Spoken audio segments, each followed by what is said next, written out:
Pernah dengar tentang mitos burung gagak? Atau mitos ayam cemani? Atau kucing hitam? Nah, pemirsa Trans 7, News Flash Hasanah pagi ini akan menampilkan mitos binatang yang diidentikan dengan pertanda kesialan, ritual khusus, dan sesuatu yang dianggap syirik. Burung gagak. Pernah lihat burung gagak kan? Nah, burung berwarna hitam ini kerap kali menjadi simbol keangkeran. Dan yang paling kasihan, terkadang nyawa burung ini dijadikan syarat utama sebagai sebuah ritual perdukunan. Gagak dijadikan syarat utama untuk merujuk pada keberhasilan suatu ritual. Tapi tahu nggak, kalau sebenarnya burung gagak adalah binatang yang cerdas. Ia memiliki memori yang tinggi dan mampu menggunakan logika untuk memecahkan masalah. Gagak juga merupakan burung pertama yang berinteraksi dengan manusia. Ia memberi contoh cara mengubur mayat kepada Qabil, anak Adam yang membunuh saudaranya dengan cara menggali tanah. Ayam cemani. Tidak berbeda dengan burung gagak, ayam cemani juga salah satu hewan favorit untuk dijadikan tumbal dan syarat pada praktek perdukunan. Entah dari mana sejarah dan asal-usulnya, namun karena uniknya warna hitam dari ayam cemani ini, ia kerap disimbolkan sebagai salah satu hewan keramat. Ia kerap dijadikan tumbal ritual tertentu seperti ruatan, penglaris dagangan, hingga tumbal keberadaan bangunan tertentu. Kucing hitam. Siapa yang tidak senang dengan kucing, makhluk ciptaan Allah SWT yang imut dan menggemaskan?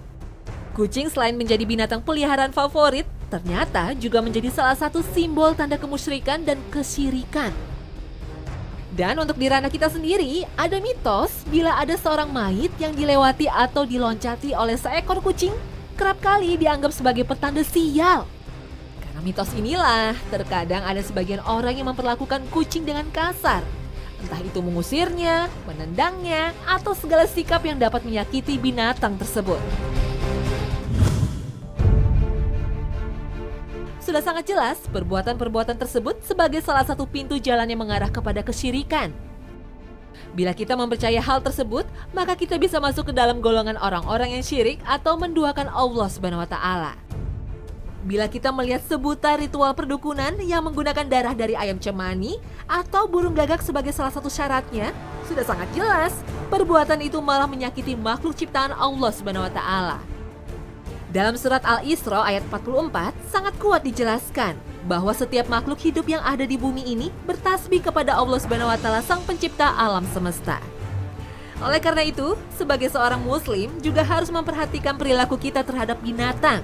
Jangan sampai kita melakukan tindakan-tindakan yang dapat menyakiti makhluk ciptaan Allah ini. Dalam salah satu hadis riwayat Bukhari, Nabi kita Muhammad SAW menceritakan kisah tentang seorang perempuan yang masuk neraka karena tidak memelihara kucingnya dengan baik. Perempuan tersebut menahan kucing itu dan tidak memberinya makan hingga mati. Dalam hadis ini juga kuat dijelaskan bahwa kita sebagai seorang muslim harus menjaga dan mencintai makhluk sesama ciptaan Allah SWT. Dan pemirsa Hasanah, kami sajikan informasi berikutnya.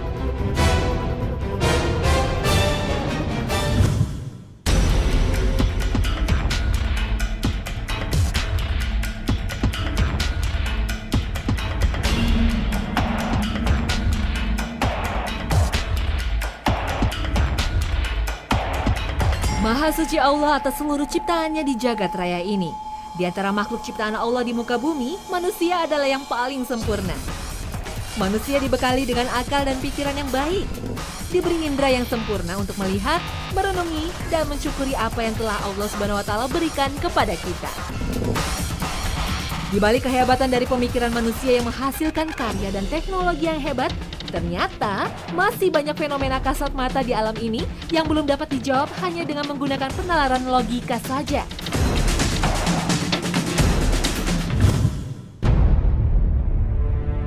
Mungkin kita sudah lama mengenal fenomena yang satu ini, kesurupan. Kesurupan atau kerasukan yang kita kenal adalah kondisi di mana raga seorang manusia dikuasai oleh sesosok makhluk metafisik yang kasat mata, alias tak tampak oleh mata. Seorang yang sedang kesurupan menjadi tidak sadar diri dengan tindakan yang mereka lakukan. Biasanya, orang yang sedang mengalami kesurupan bersikap aneh seperti meniru sesosok makhluk, entah itu hewan atau lainnya. Orang yang kesurupan terlihat seperti memainkan peran yang bukan dirinya. Terkadang pula tampak meniru perilaku binatang seperti harimau ataupun ular. Dalam dunia ilmu psikologi atau kepribadian manusia, fenomena kesurupan ini telah acap kali diteliti dan dikaji. Fenomena ini dikenal dengan nama trance atau possession, yaitu kondisi di mana jiwa kita dalam keadaan disosiasi yang mengakibatkan hilangnya kemampuan diri kita untuk menyadari realitas di sekitar. Di Indonesia, kesurupan massal seringkali kita temukan pada siswi SMA atau SMP. Biasanya mereka yang terkena kesurupan duduk di kelas 3. Karena pada kelas 3, faktor stres pada tuntutan untuk lulus ujian nasional lebih bertambah dan terasa berat. Faktor stres juga bisa menjadi faktor utama orang mengalami kesurupan. Beban hidup, serta kurangnya kedekatan dan ketawakalan kepada Allah SWT bisa mengakibatkan seorang muslim ketika sedang lemah imannya terserang oleh fenomena kesurupan ini. Lalu, bagaimana pandangan Islam dalam fenomena kesurupan ini? Sebagai umat muslim, kita harus meyakini akan adanya hal yang gaib. Gaib adalah segala sesuatu yang kasat mata pada Allah SWT membuat kesurupan menjadi mudah menyebar. Allah SWT berfirman dalam surat Al-Baqarah ayat 3 bahwa sesuatu yang gaib dan di luar kemampuan panca indera kita itu benar adanya dan nyata. Kita harus meyakini dan mengimani bahwa ciptaan Allah tidak hanya apa yang tampak dipandang mata. Fenomena kesurupan, masuknya makhluk halus berupa jin atau setan ke dalam tubuh manusia, bisa dikatakan sebagai salah satu godaan setan. Melalui jin, setan menyerang iman seorang muslim yang sedang goyah. Allah SWT telah memperingatkan manusia dalam surat Al-A'raf ayat 27 bahwa jangan sekali-kali kita tertipu oleh setan sebagaimana ia telah mengeluarkan Adam dan Hawa dari surga. Dalam ayat ini Allah SWT juga menerangkan bahwa setan bisa melihat kita, namun kita tidak bisa melihat mereka. Dan Allah telah menjadikan setan sebagai pemimpin bagi orang-orang yang tidak beriman. Nauzubillah min zalik.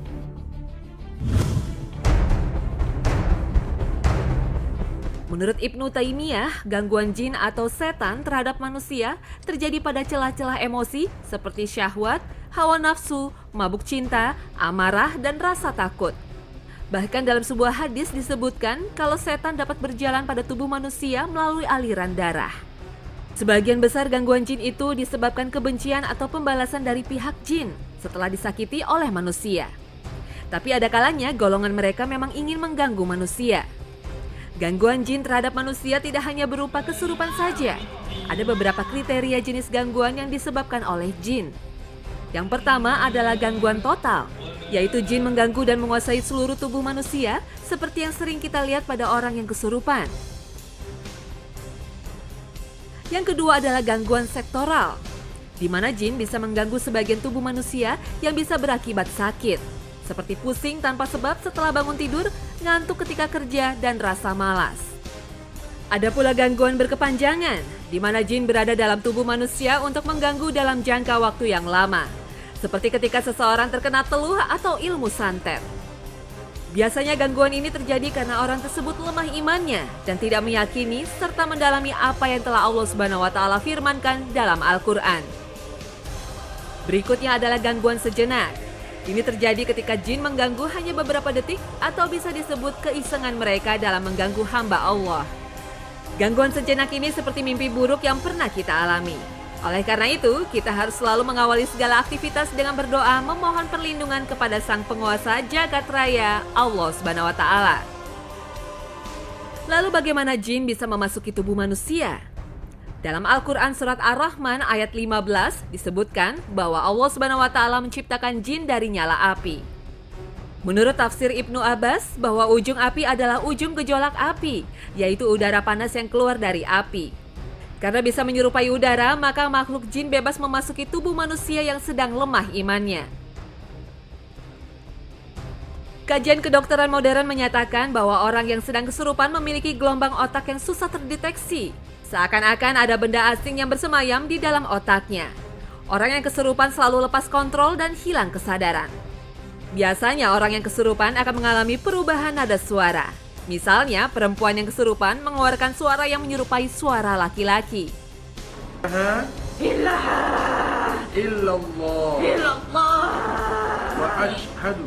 Nah, bagaimana cara Islam dalam menyembuhkan orang yang kesurupan?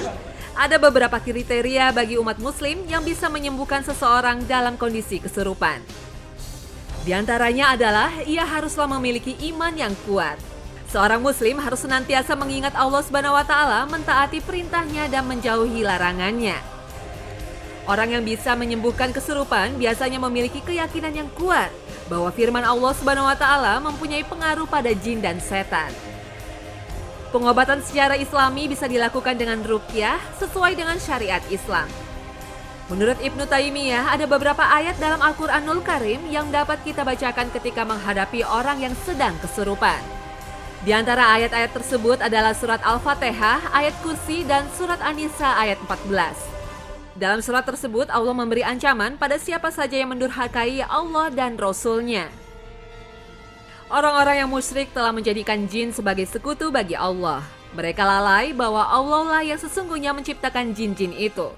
Dosa besar bagi mereka yang telah menyekutukan Allah Subhanahu wa taala. Ibnu Taimiyah juga mengingatkan ketika orang dirasukin jin dan masih bisa berinteraksi, sebaiknya kita mengingatkan jin tersebut akan larangan dia memasuki tubuh manusia. Pada dasarnya, seorang manusia tidak bisa diganggu oleh jin kecuali dalam kondisi sangat marah, sangat takut, ataupun sedang dalam keadaan bernafsu syahwat. Dalam keadaan lalai kepada Allah Subhanahu wa taala, maka jin pun akan selalu mengganggu kita. Sebagai seorang muslim, kita harus selalu mendekatkan diri dan bertawakal kepada Allah Subhanahu wa taala. Semakin kita dekat kepada Allah, maka semakin kuat pula iman kita untuk memerangi musuh penggoda manusia, yaitu setan. Bila kita dapat mengendalikan diri dan selalu menjaga diri kita pada jalan Allah Subhanahu wa taala, maka gangguan dari luar seperti kesurupan dan teluh tidak akan mampu menyentuh dan mengendalikan diri kita. Jangan lewatkan informasi berikutnya karena Hasanah Ensiklopedia Islam Dunia akan kembali.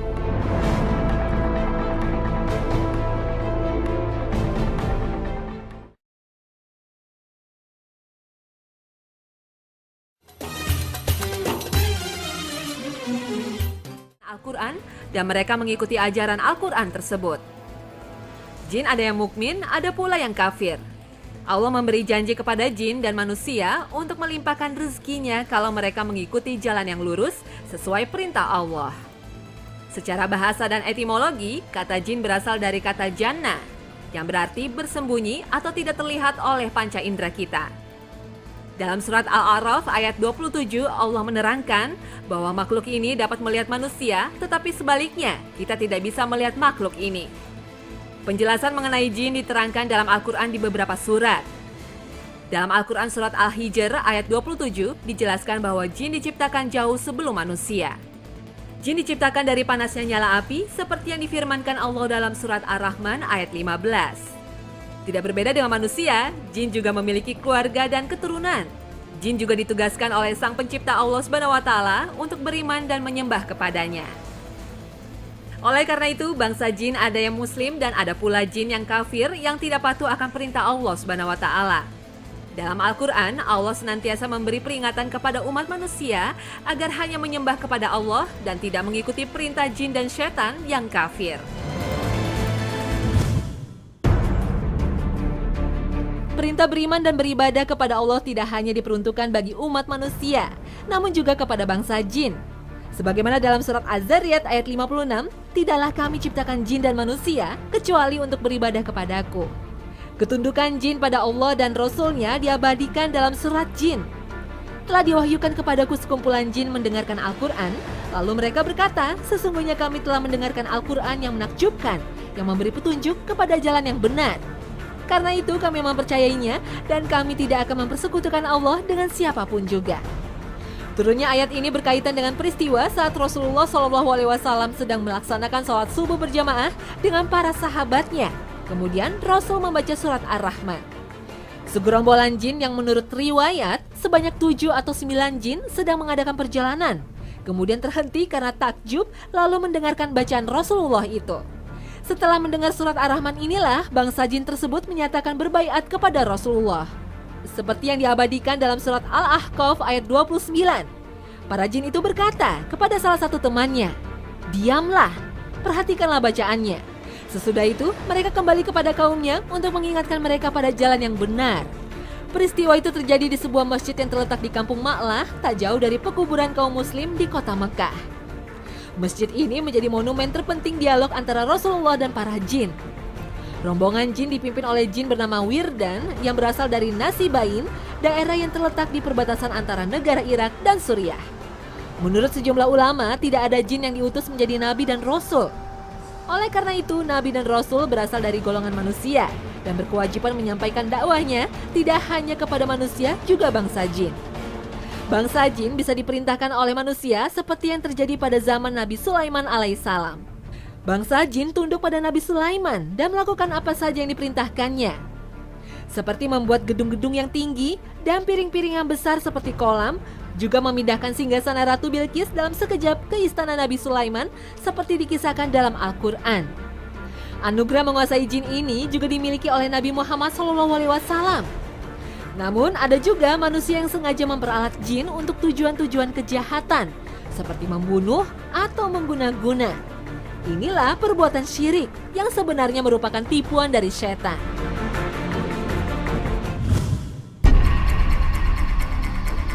Setan. Lalu bagaimana dengan setan? Kata setan berasal dari kata syaitona yang berarti jauh dari kebenaran.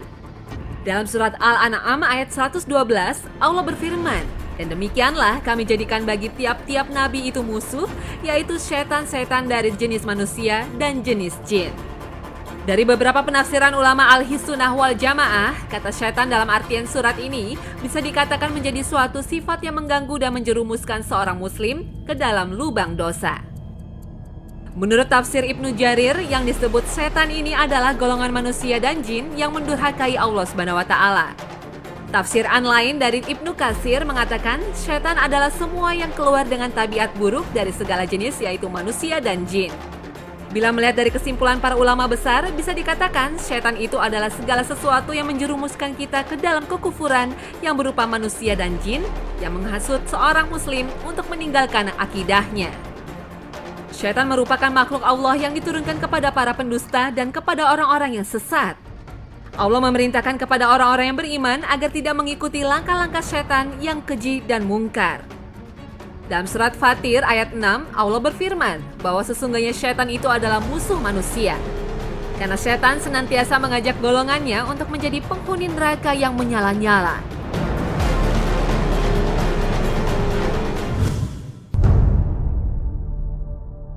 Setan adalah musuh terbesar manusia yang mendedikasikan seluruh hidupnya untuk menyesatkan manusia dari jalan yang benar. Setan bisa berasal dari golongan jin atau manusia. Inilah rahasia yang diajarkan oleh Rasulullah untuk mengalahkan kekuatan setan. Setan akan mudah menggoda tatkala kita lupa dan lalai mengingat Allah dalam keadaan apapun, baik saat makan, tidur, berpakaian, maupun aktivitas lainnya. Rasulullah bersabda, apabila salah seorang di antara kalian memasuki rumahnya dan menyebut nama Allah ketika masuk dan saat makan, maka setan akan berkata kepada sobat-sobatnya, "Kita tidak punya tempat tidur dan tidak bisa makan malam ini." Sedangkan apabila ia masuk dan tidak menyebut nama Allah ketika masuk, setan berkata, "Malam ini kita punya tempat tidur." Dan apabila tidak menyebut nama Allah ketika makan, setan berkata, "Kita bisa makan malam ini." Dalam sebuah riwayat lain, iblis pernah diperintahkan Allah untuk menghadap Rasulullah dan membuka sejumlah rahasia penting untuk menggoda umat manusia. Inilah beberapa rahasia iblis. Iblis berkata pada Rasulullah, "Jika seorang muslim pergi buang air besar serta tidak membaca doa pelindung setan, maka aku gosokkan najisnya sendiri ke badannya tanpa dia sadari." Iblis pun kembali berkata, "Jika umatmu hendak bersetubuh dengan istrinya, lalu membaca doa perlindungan setan, maka larilah aku dari mereka. Jika tidak, aku akan bersetubuh dulu dengan istrinya, dan bercampurlah benihku dengan benih istrinya. Jika menjadi anak, maka anak itu akan gemar kepada pekerjaan maksiat, malas kepada kebaikan. Ini semua karena kealpaan ibu bapaknya sendiri." Inilah godaan setan yang tidak akan pernah berhenti sehingga umat manusia terjerumus dalam kesesatan. Hanya orang yang beriman dan selalu berzikir pada Allah yang terbebas dari godaan setan.